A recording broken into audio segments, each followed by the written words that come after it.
Today I'll be reading He Didn't Mind Getting Wet, the book without a cover. He was Chancellor of Ethiopia, had charge of the money in that African land, getting ready to travel across desert sand, to worship God in Jerusalem, how long he had planned.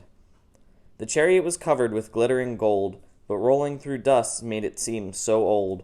With the driver busy driving, and the guide busy guiding, the Chancellor felt so all alone.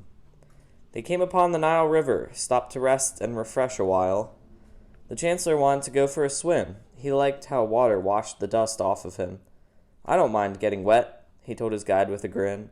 Then back in the chariot for the rest of the ride to the gate of Jerusalem.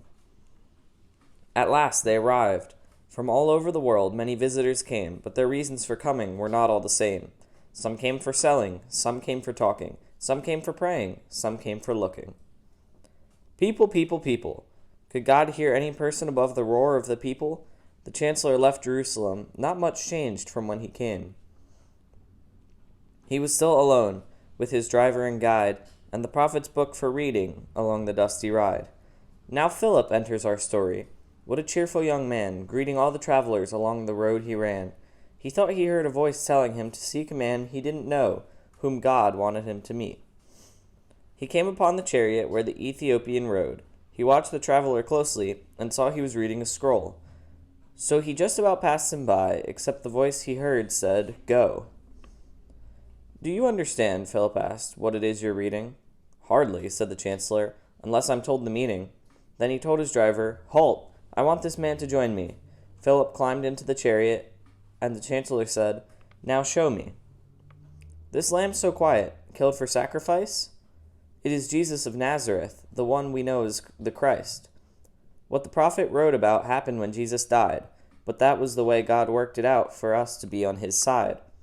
But this Jesus arose, Easter morning so bright, which made his sad dying make everything right. He said to his friends who believed in him, 'Love people as neighbors when you're washed of your sin.'" It wasn't too much later till they came upon some water. The Chancellor halted the chariot, and then he spoke to Philip. "I want to believe in this Jesus. I want a new life to live. I want to do what he tells me. I want to be able to give.